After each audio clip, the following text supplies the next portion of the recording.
This is the Mathematics Education Podcast from mathedpodcast.com.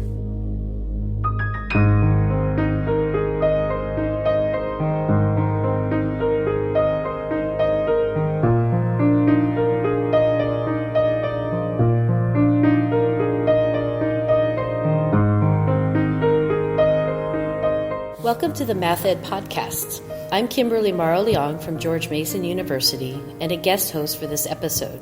Joining me is Jere Confrey, the Joseph D. Moore Distinguished Professor of Mathematics Education at North Carolina State University. Last year, she was named a 2017 AERA Fellow, the highest honor that recognizes research contributions to education by the American Educational Research Association. I consider myself extremely fortunate to substitute for Sam. Jere's pioneering research into students' mathematical thinking has not only influenced the field, but has had a significant effect on my work as well. Let's start back at the beginning. How did your career in mathematics education begin? So I knew I wanted to be a math teacher a long time ago. I started out tutoring kids by fourth grade of friends, and I even still have my ninth grade civics essay of what I wanted to be, and it was to be a math teacher. So I always enjoyed it and found explaining math to people easy, and realized that a lot of my friends didn't find it easy. So I wanted to help them be successful. And then from there, in terms of going into mathematics education, I taught high school for a while and then decided, what happened was I took part in a migrant education program that was across the states to try and think about how to help students that were moving from place to amass the skills to graduate, and met some people on that project that were had advanced degrees, and decided that I would pursue one for myself. So, grad school, what was the focus of your dissertation research? So I was a student at Cornell University, and at that time there was a strong movement towards conceptual change and the use of philosophy of science in informing what we know about under what conditions people will change their beliefs about something. So I worked with Ken Strike and George Posner there, and Joe Novak, and they were all in science ed. My professor was Dr. Geiselman, and he was in mathematics education and taught pre-calculus there, so I taught with him and for him there. And then I also worked with David Henderson down in the Department of Mathematics. He's a geometer and a first-rate teacher, and so he was the inspiration behind a lot of focus on how you really think about meaningful learning. And what was it like earning your PhD in that era? I don't know that it really changes that much, to be honest. I was thinking about this the other day. I tell my students this all the time, which is usually with my students I find out that when they come to me, they're not sure what they want to do, but somehow something keeps coming up for them. You could be talking about curriculum, and if they're interested in mathematical modeling, somehow they bring a question up that tries to connect it back. So I guess what I would say is I think I was the same way, that there were topics that I found really interesting. My particular dissertation was on theories of number, different notions of number that underlie the notions in calculus. And again, I just got really interested in reading the mathematical side of this philosophy of science and applying it to calculus reasoning.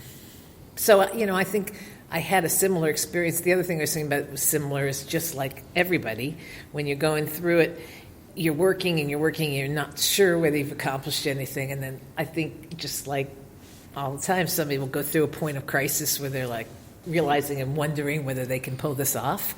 And then there's a bit of a crisis as you get through that with a good advisor, and then you come out the other end, and before you have to defend that dissertation, by the time you defend it, you're the expert, and you start to realize that transition from novice to expert is one which just takes consistent hard work and careful thinking. Can you tell me a little bit about the parable that you began your dissertation with? That's a very funny question. All right, so my dissertation began with the story of a flock of ostriches who see things coming that are potentially important to see, and instead of dealing with them, they put their heads down in the sand and think somehow, because they can't see anything, that the problems are going to go away. And the reason for that really was to say I wanted to be the kind of professor that faced the issues and took on the hard challenges, not somebody who hid my head in the sand. It's funny. One of the funny things about that, I'll just tell you, is that my first husband took my master's degree and had it copied into another version of it. He took the seal out and he replaced it with ostriches with their heads in the ground. And he turned into a doctor of philosophy instead of a master's degree. So I still have that little emblem from that fable. That's funny. So a key idea in your early career was the splitting or the equipartitioning conjecture. What led you to that idea, and what role did that research play in setting the direction of your research career? So that's an excellent and interesting question. So I had done work, my first work in that area was on exponential functions. And the issue that was interesting to me was, if you're doing something like compound interest, and say it's a 5% per year interest, the students would always say what you said, I'm going to go 3 years out. They would always take that 0.05 times 0.05 times 0.05, and it would get smaller and smaller, and they wouldn't be making more money, and they would be frustrated. And the question was, why can't they think of it as it's the amount you have times 1.05 times 1.05? And that led me to think hard about repeated multiplication, because it occurred to me that repeated multiplication had a certain characteristic that was tied into a kind of growth that's recursive and based on similarity. So that was the first thing, and then just kept pushing that back to younger and younger ages, and Professor Fishbein had come out with this notion of these primitive notions of different kinds of concepts, and he had for division, he had two, partitive and quotative division, partitive being kind of a sharing process, and quotative being a kind of repeated subtraction, or these days we often call it measurement division. And yet for multiplication, he only had repeated addition. And that was, the lack of symmetry of that was really bothering me. And I was like, well, there's got to be another multiplication that you can think of in relation to that. And so, and it should go with the notion of partitive, but it should be a partitive multiplicative act rather than division. So that started it out. And that led me to a conjecture that very young children have two different concepts when they are starting out learning about quantity or quantitative relations, one of which is counting, which is very well reinforced by parents and heavily worked on in schools. But the other was this notion of splitting. So that got me interested in talking to little kids and really looking at different situations where they were engaging in fair share kinds of notions. That allowed me to build out the notion that you have a splitting structure, just as the counting structure starts with 0 and the repeated action is continually adding 1, then you have a splitting structure where the starting point is 1 and you might be continually doubling and doubling. So that's how it got going. We had started with this conjecture that, in fact, multiplication, division, and ratio actually codify each other. So rather than seeing it just as multiplication, its inverse is division, it's really looking at it and saying, no, actually there's three things in there, and you can only make sense of them if you see how they're interrelated. And then we went back looking for other kinds of talk about that, and we found that real little kids were always talking about 1/2 of, or 1/4 of, and we realized that we had overlooked it because we think of 1/n times something, which is fraction multiplication, which you don't do till 4th grade, and we were just ignoring the prevalence of it in language among little kids. And so part of it was all of a sudden tuning your ears to recognizing that they were making sense, not just of it as a quantity itself, but as an operator on other quantities. And that's when we were like, oh, there's early multiplication right here. Can you give an example of that for the listeners, of an operator operating on a quantity? Oh, just notions like half of the kids want to have popcorn this afternoon, and they would understand that in working with that, then they would take the group of kids and do a kind of dealing operation, 1-1-1, until they could solve that kind of problem and tell you how many people were in each group. And one thing you have to realize about splitting is that if kids do it, they can do it through folding and use symmetries, or they can do it through dealing. If they do it through dealing and they know that they're dealing rounds starting at one spot and going around the circle and then around again and around again, when they get done, they know they have the right answer of a fair share. Now, it does turn out they name it by counting the number of things in each pile, or maybe checking by counting, but the mistake people make is they think that splitting depends on counting because the answer you give depends on counting, and yet that's only an indicator that we don't want two number systems, so we coordinate between splitting and counting. Thank you. That's very interesting. I am speaking with Jere Confrey about her career in mathematics education. Among her many accolades, Jere was appointed by the National Governors Association to the Common Core Standards Validation Committee. She also directs the SUDS team in developing new learning maps and related diagnostic assessments to support personalized learning. Jere, your work has spanned a lot of ideas over a long time period. What contribution are you most proud of? Well, it's a toss-up between the splitting work and the new work, which is on learning trajectories, on thinking about how to build these diagnostic measures. So the splitting work and the development of that into a learning trajectory that spans, I think it's 16 levels, I think was a really important contribution, particularly because we were able to go into the literature and see that there's people who had been sharing wholes and knew how to talk about it, and people in there who knew how to share collections that came out evenly and talk about it. And then there were the cases, the people who were talking about sharing collections that did not come out even.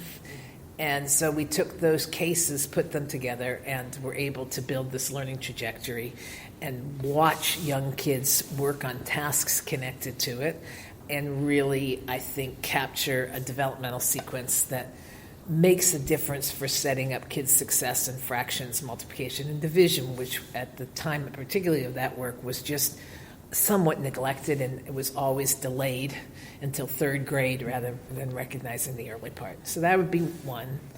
The second one is the work that started with Turn On CC Math, which is a website where I built out of hexagons the Common Core standards, but showed within those the learning trajectories.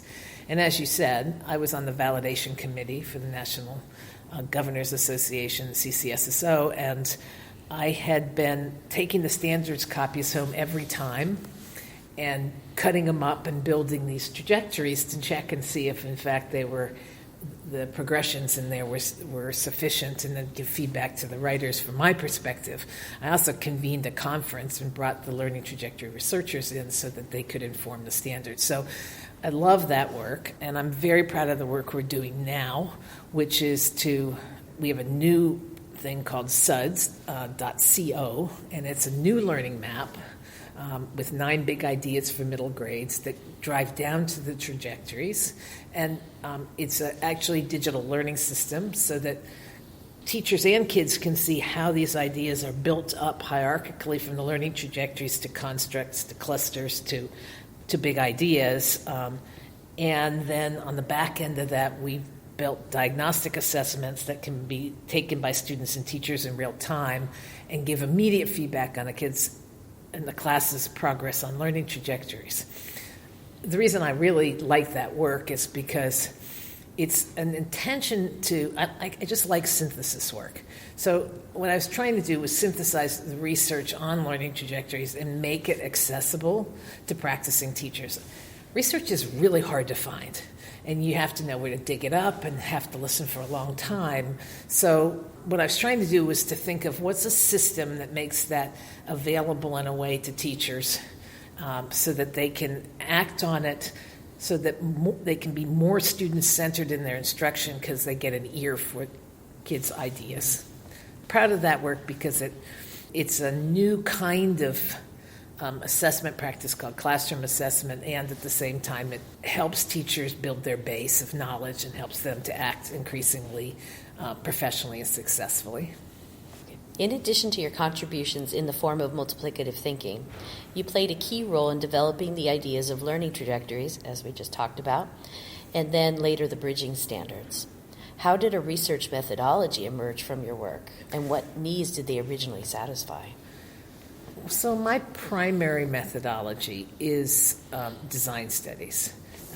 And the reason that's my primary methodology is my greatest interest is in understanding how kids learn and recognizing that the way they see something may not be the same way that adults see it.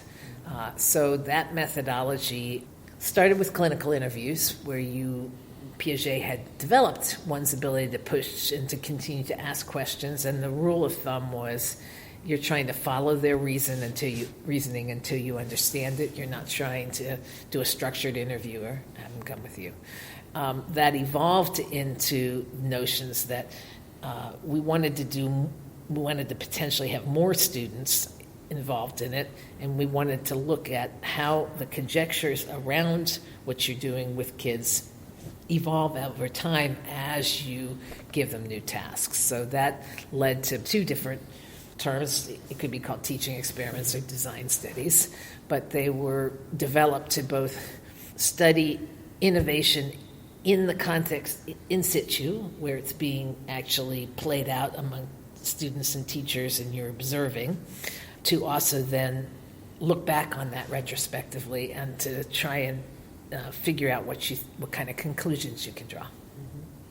And how do you see this work now in the era of the Common Core and similar standards? So I'm going to be a little bit tougher on the Common Core. So I appreciate the Common Core, and I think all standards are compromises, so you need to be willing to do that, because the important thing, just in terms of the scale of what we can do, was to get agreement on them. I think they do have parts of learning trajectories in them, but I also think it got confused in some senses because some of the mathematics community thought that learning trajectories were sort of logical sequences that they could think up on their own, and based on what they thought, they would assume that describes how kids learn. I think those are logical sequences. I think people who do learning trajectory research, we do that too, but we subject those to interactions with students, and we really open our ears to kids' thinking, and we're willing to see them think differently than we think about those. And that's a talent. I mean, that doesn't come free. You have to finally, I call it a bread-in-the-bone belief. I mean, I have a bread-in-the-bone belief that kids are way smarter than we really realize, and that once you start to believe that, then you'll trust them, and then they will give you more, and you will learn how to follow their reasoning. And that takes a math educator, typically, to do that kind of work. So what I would say is I think Common Core are our first start, and it has some of them in there, but there's places in the Common Core where I don't think they quite got them right. I'll give you a quick example. The example has to do with integers. So for some reason, in 6th grade, they put in the notion of introducing integers and basically doing less than greater than relationships. Mm-hmm. And then they held up till 7th grade operating on those integers. That's a very strange kind of notion, because logically I get it. We'll do a little bit now and more later. Mm-hmm. But if you're going to invent the notion of integers for yourself, if you're going to be constructive about it, then you are going to be operating with them in various ways earlier on.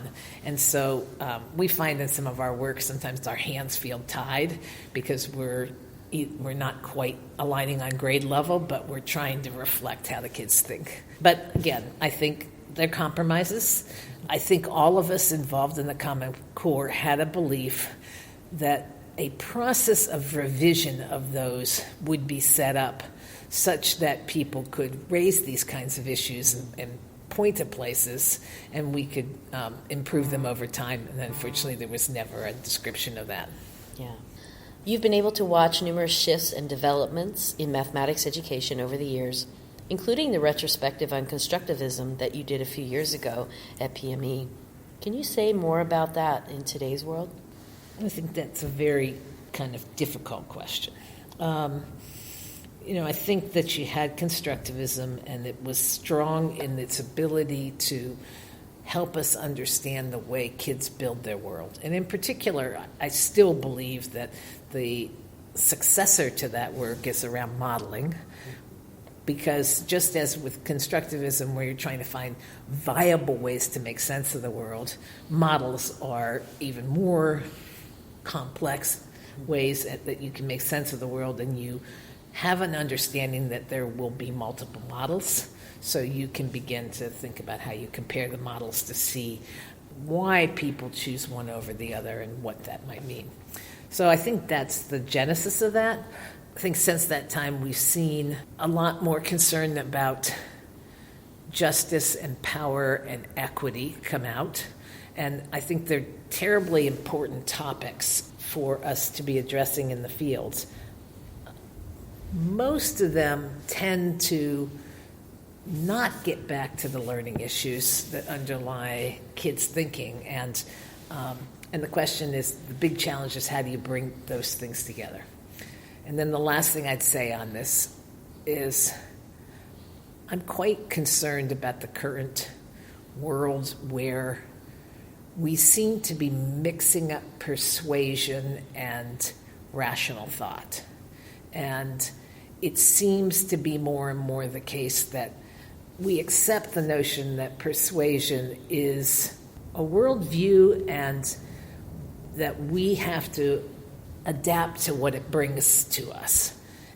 And I think, and this is sort of normalizing things that shouldn't be normalized in this day and age, I think that we really have to get back to understanding reason and push back on being certain that people are able to be critical and knowledgeable thinkers, to make sure the balance gets back to more rational thought. And a lot of that came from my training with Ernst von Glasersfeld, who constantly would remind us that of the importance of, and he lived through World War II, and the importance of really placing our bets on careful and evidence-based thought, and not letting persuasion become the basis of how things work out, and potentially, mixing up propaganda and knowledge. I think I understand. So, final question, and you don't really have to take this too seriously. If you had not worked in mathematics education as a career, what can you imagine yourself having done instead? So I find it a delightful question, and I almost, having been just so passionate about math education, it's hard for me to imagine anything else. But if I did do something else, what I would have loved to do, and might still do if I retire, is train border collies, because I have a great love of border collies and animals, and they're smarter than heck. And I like the physicality of the way they move. So I'd love to train border collies. That's a perfect answer. It could not be more different. So, Jere, thank you again for talking about your work and sharing your experiences with us. I very much appreciate it. Thank you, Kimberly.